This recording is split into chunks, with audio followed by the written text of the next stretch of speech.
Hello everyone, ladies and gentlemen, dear judges, lawyers, professors. My name is Vasko Magleshov. I'm journalist in the Balkan Investigative reporting network. I'm journalist for 15 years, and you can see in my biography. First of all, at the very beginning, thank you very much for the invitation. I'm really honored to be here, especially because I'm a member and a president of the unique advisory body in Europe for cooperation between judges and journalists, Judicial Media Council, which is a council between judges and journalists. But I will speak afterwards for this. I hope that I will last less than 15 minutes, so in order to have more time for the discussion. Well, in North Macedonia, there are 20 journalists covering judiciary. They're specialized for this field of interest. I mean, they are reporting for the courtroom for years. Some of them, maybe more than 20 years, are in the courtroom. And they know very well the law on criminal procedure, the law on civil procedure. They have a lot of information. They know personally the judges and, of course, the court staff. In that sense, I would like to tell you that in North Macedonia, the total trust in judiciary is only 1%. Is according to the last survey of International Republican Institute. And the total trust in media is 7%, a little bit more, not so much. And talking about the percents, I have to tell you also that somehow trust in judiciary is 18% and in media 41%. It means that we are better in some way.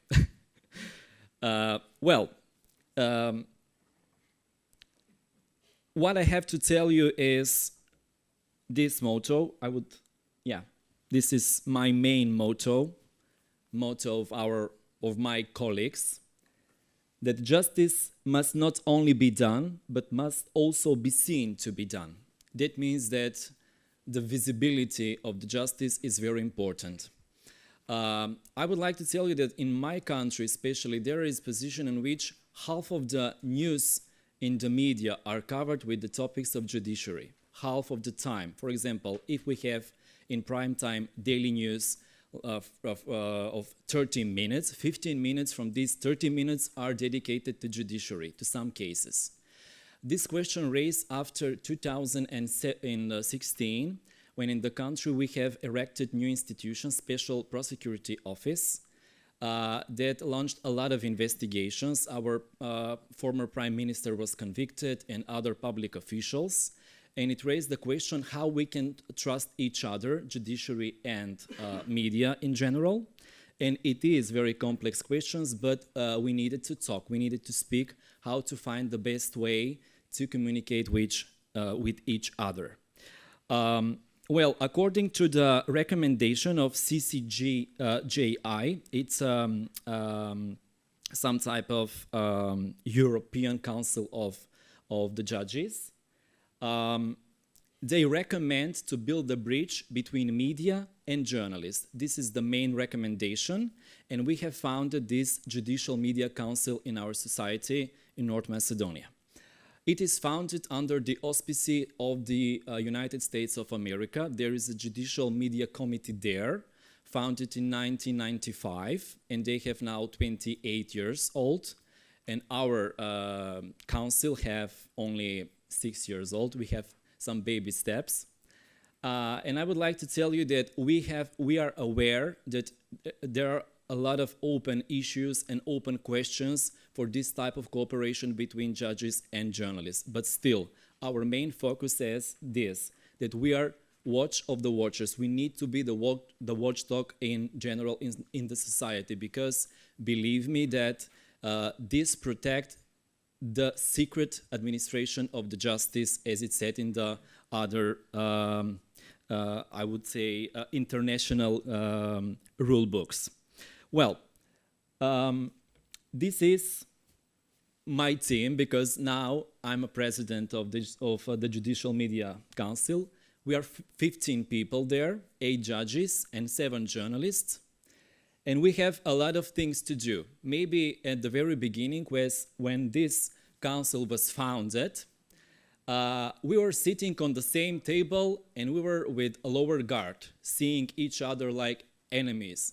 What I'm going to do with the judge on the same table? What conversation should we have? What we are doing now? But believe me, it was at the very beginning. Now it's a little bit different because we started conversation. We started to talk with each other. What we need and what can we do to improve the image of the justice into the public? For example, this is a study tour in Massachusetts, in Boston, in the United States. We had a different conversation with attorneys, with judges, with prosecutors, with our colleagues from the United States. And we have an opportunity to see what they are doing in the United States. For example, they have PACER system, which is digitalized system on which, if I'm a journalist, I can log into the court account. I have my account, and I can download indictments, convictions, everything, even the public records, and immediately after the public hearing. That means that you, as every citizen, you will have everything on the table. You can just pay some amount of money, for example, $3, $5, and depend on what would you like to download from the court, and everything is easy accessible. And it's very, I would say, easy for us, because believe me that I was, for example, following one case in North Macedonia in which we were in the courtroom starting 10 a.m. until half hour in the midnight, all the day. And you know that fails the concentration. You need to be focused all the time, not to make any mistake in the reporting process. So if you have in front of you the files, the court files, it will be maybe a little bit easy to understand and not to make any mistake. And what we are doing in our council is this, for example, legal school for journalists and soft skill training for judges. We are trained by the judges how to use a legalese, the legal terminology, to understand well and to interpret well, because you know that different type of audience. You have people with, that are less educated, they're not understanding very well the law, and you need to explain in a clear way, in concise way. And we are teaching judges how to have soft skills. For example, we have, I think 6 months ago, trainers from the Netherlands for soft skills for the judges in North Macedonia, and they we were making some type of simultaneously process of trial, and there was their obligation was to announce a verdict in front of the public. And they took the paper and they were reading all the time without raising a head and without eye contact with the defendants.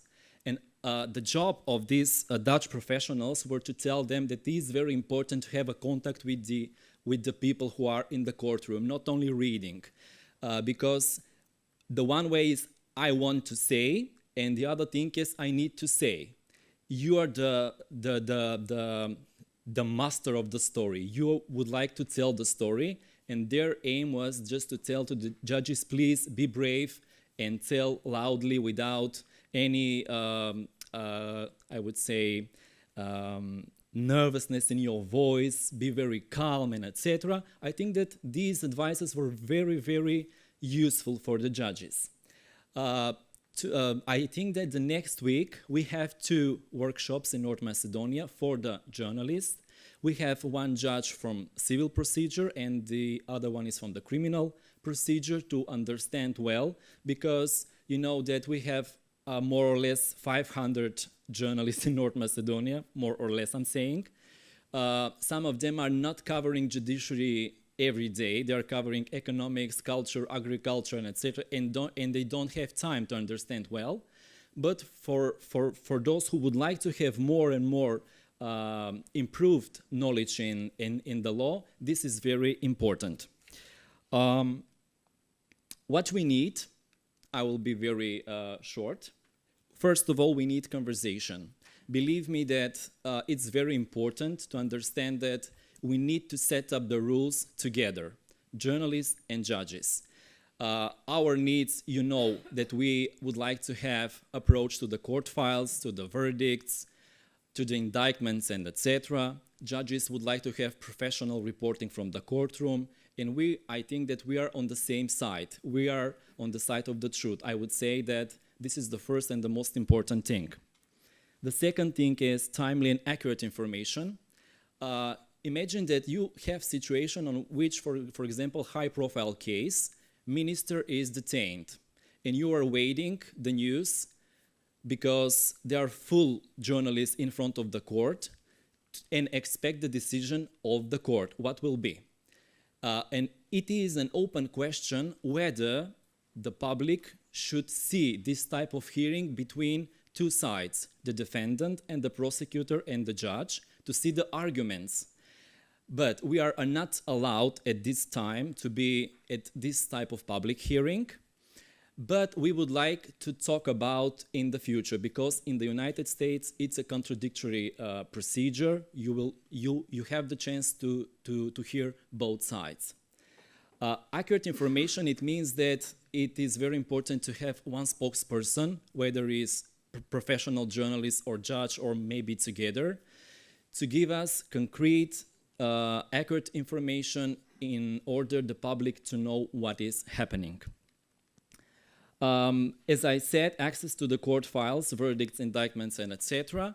In North Macedonia, there is law in which publicly available are only the final verdicts, not the first instance verdicts.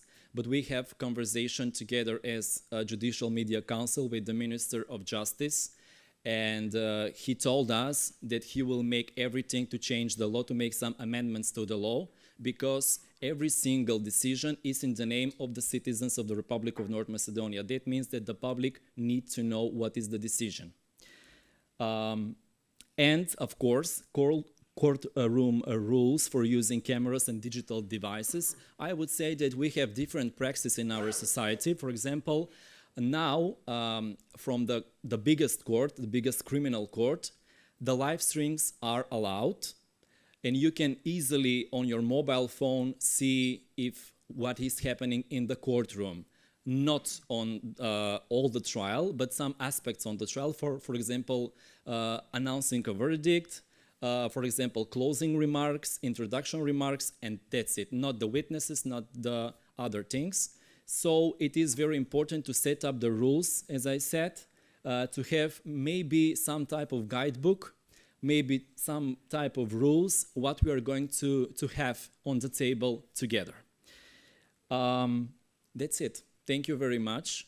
I was very short, and I think I just raised some questions. I'm here for any comments, of course, suggestions and questions afterwards. Thank you very much.